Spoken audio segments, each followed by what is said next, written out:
Hello guys, again and again welcome back to my channel.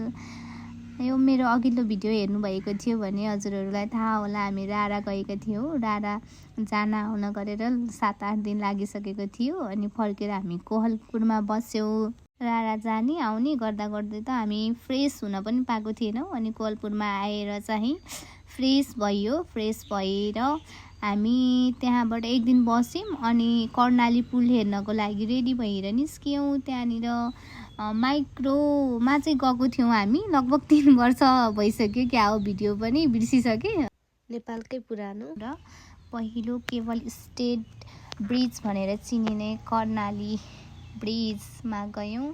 कर्णालीमा फिसिङको लागि एकदम प्रख्यात पनि भनिन्छ। कर्णालीमा चाहिँ माछाहरू पनि मिठो हुन्छ र त्यहाँ चाहिँ कि फिसिङ गर्न पनि पाइने के हो। अनि त्यो पुलमाथि त यस्तो धेरै हावा चल्ने नि, चिसो हावा चल्ने। कर्णालीमा हामी त्यही 3-4 घन्टा जस्तो बस्यौँ होला। त्यति टाइम पनि हामीलाई इनाफ नै भयो। अन्त गइएन, हामी त्यही कर्णाली पुलसम्म पुगियो। त्यहाँ पुगेर अब त्यही नदी हेर्ने तलतिर गयौँ, बोटिङ सोटिङ गऱ्यौँ। माथि पुलमा पनि एकछिन आनन्दले बसेर हेऱ्यौँ यताउति। कर्णाली पुगे पछाडि त्यहाँको माछा ट्राई नगर्ने त कुरै भएन। आलो माछा चाहिँ खायो र त्यहाँ ड्राई माछा पनि पाइँदो रहेछ। त्यो चाहिँ घरमै लिएर आएको थियो। त्यहाँनिर मजाले घुम्यो, रमाइलो गऱ्यो। अनि बेलुकातिर चाहिँ पोखरा जाने गाडी राख्दो रहेछ। अनि बेलुका भए पछाडि हामी पोखराको गाडी चढेर पोखरा गइयो। न त हामी उल्टो बाटो गए जस्तै भएको थियो। चितवनको मान्छे पोखरा जानलाई यता कर्णालीतिरबाट पोखरा जान लाग्यो। उता दिदीहरूकोमा नि भेट्नै थियो, त्यही भएर अनि हामीले पोखरा एक दिन बसेर चाहिँ दाइ भाउजूलाई उतै मानुङकोटमा बोलायौँ र मानुङकोटमा भेट्ने प्लान गराएर हामीले फाइनल्ली दाइ भाउजूसँग पनि भेट गरियो। 4 जनाको ट्रिपबाट अनि हाम्रो स्टार्ट भयो 4 जनाको ट्रिप। मेरो हिरो दाइ उहाँ चाहिँ। अनि त्यो बादल देख्दा त लाइक हेभन वाला फिल आउँदो रहेछ। बेलुकातिर पुगेको थियौँ हामी माथि मानुङकोट।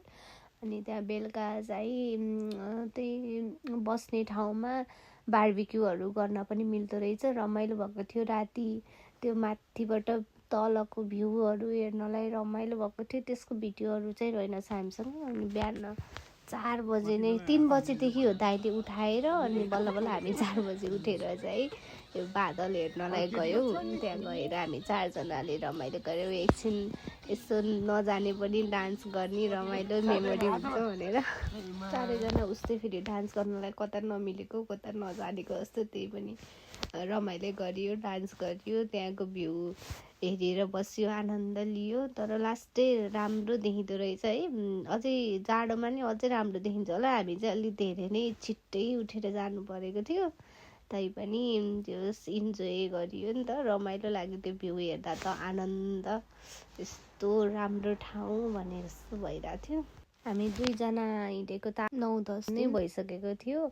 अनि दाइ भाउजूसँग भेटेर फेरि मानुङकोटमा अनि बन्दीपुर पनि गयौँ क्यारे हामी त। मानुङकोटको हो यो भिडियो चाहिँ, फर्किँदै गरेको बादल हेरेर।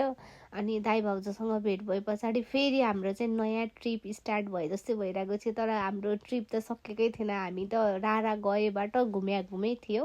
त्यही पनि दाइ भाउजूलाई भेटे पछाडि फेरि छुट्टै एक्साइटमेन्ट अनि छुट्टै रमाइलो चाहिँ भएको थियो। अनि त्यहाँ बादल हेरिसके पछाडि हामी स्टे गरेको ठाउँमा गएर खाना खायो। अनि खाना खाएर चाहिँ नजिकै रहेछ बन्दीपुर। त्यहाँबाट बन्दीपुरको लागि हिँड्यौँ। यो चाहिँ बन्दीपुरको टुडी खेलमा पुगिसकेका थियौँ हामी यति बेला। त्यहाँ बिचको भिडियो चाहिँ रहेनछ, खै कता कता गइसक्यो। अनि त्यहाँ ग्राउन्ड ठुलो रहेछ। अब त्यही त हो, हाम्रो नेपालमा जता गए पनि हेर्ने डाँडा काँडा नै हो के अरे। टुडी खेलबाट पनि त्यही तलको भ्यूहरू हेरियो। अनि उता बाटोहरू पनि टन्नै देखिने डाँडा काँडाको राम्रो थियो। बन्दीपुर चाहिँ स्पेसियल्ली अब पहिल्यैदेखि काठको घरहरूले बनेको संरचनाहरू अझै पनि वेल प्रिजर्भ छ। अनि नेवारी कल्चर बन्दीपुर बजारभरि भुइँमा पनि ढुङ्गा बिछाइएको झन् आकर्षक देखिने रहेछ। त्यहाँको घरहरू नि यस्तो टाँसिएको हुने। अस्ति जाँदा पनि सोधेको, त्यति पुरानो हुँदा पनि त्यो 72 सालको भूकम्पले केही पनि असर नै गरेनछ कि त्यतातिर। माथि डाँडामा मन्दिर पनि रहेछ। मन्दिर पनि गइयो हामी। मन्दिर गएर फर्क्यो। त्यो दिनमा चाहिँ हामी घर नै फर्क्यौँ, बेलुका राति भयो नि घर फर्किने भनेर घर फर्क्यौँ। त्यसरी नै हामीले हाम्रो 10-11 दिनको ट्रिपलाई इन गरेका थियौँ and we enjoyed a lot. अरू भिडियोहरू पनि ल्याउने छु, त्यसको लागि हेर्दै गर्नु होला। Thank you so much for watching.